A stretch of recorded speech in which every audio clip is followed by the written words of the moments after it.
set down to design the combat system for Origins, I think we were trying to modernize a classic. Baldur's Gate 2 has always been a reference point for us as the game that really let you feel like you were mixing classes, abilities, combinations, smart planning, and on-the-moment thinking. So we decided to modernize that. Realistic combat fighting styles, like actually, you know, the weight of the sword, the presence of a maul smashing into a body, all of these things are really key for us. And I think what we resulted in is something you just have to think of as like sword porn. It's for the enthusiast. In terms of looking at source material, I think you have to look at classics. You know, the Lord of the Rings, 300, and certainly, you know, even some of the older stuff. Go back to the really best fight scenes you'd find in the Conan movies, even. This is a brutal time to be in, and we wanted to evoke that feeling. What we wanted to achieve was the sense that you could be both the general, lieutenant, that kind of commander role, as well as the guy just leading the charge. So we've put together several systems, including a tactics system that lets you fully control the AI of your characters, and of course just smart reactions to the way the enemies occur. So you kind of have that moment where you plan. You see the enemy, you're thinking like, how do I enact this grand strategy to make these characters do as much friggin' damage as I can? And then once you charge in there, the battle's just a swirling melee. You've got positioning, moving your rogues around behind so they're just jamming their swords into kidneys. You have your warriors just holding that line, and your mages kind of holding the back line, just raining death upon your foes. So it's very in your face once you're engaged, but you always have that little moment just before where you go, oh, I know what's coming, and here's my plan. Often what you want to do is deal with the strategic impact of the equipment and the talents that you've chosen. So you want to try and mix your characters for maximum effectiveness. All characters have a sense of whether they're being flanked or whether the character's directly behind them. There's direct bonuses to everyone who's making attacks from those kind of harder to defend arcs. Even the sense of, you know, what weapon, what side are you using can affect things like sweeping attacks when you're swinging double weapons. You can certainly use barricades, walls, things like that to block incoming enemy fire, so you can actually make advances carefully under cover. And then things like elevation really do play into the mechanics as well. Even what you wear affects the tactics you're going to employ in Dragon Age Origins. The heaviest armors in the game are going to protect you, but at the same time, they're going to slow you down. You're going to be fatigued just by wearing them, so you won't be able to pull off as many special moves.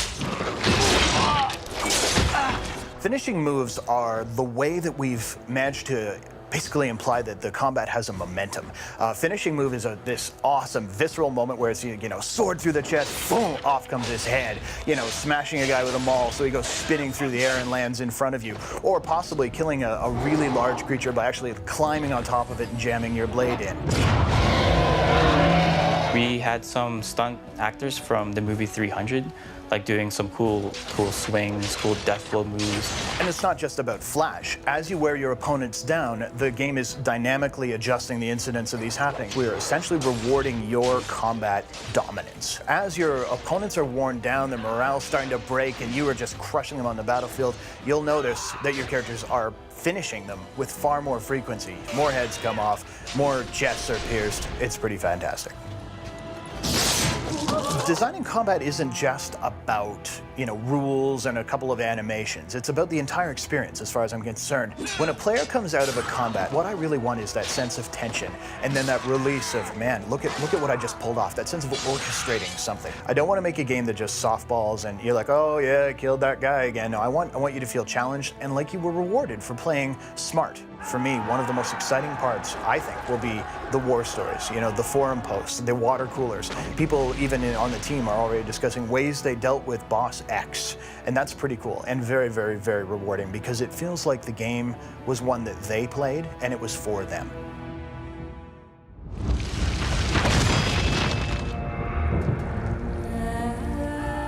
Dragon Age is a big game.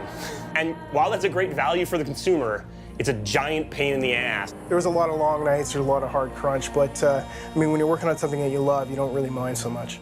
Working with our team was awesome. I mean, everybody put in 110%. It was big. At our peak, we were around 150 people, but we really came together as a team. And it doesn't really matter anymore if you're a programmer or you're an artist. It just matters that you want to make the best thing possible. I think one of the greatest challenges was understanding that our audience has grown up.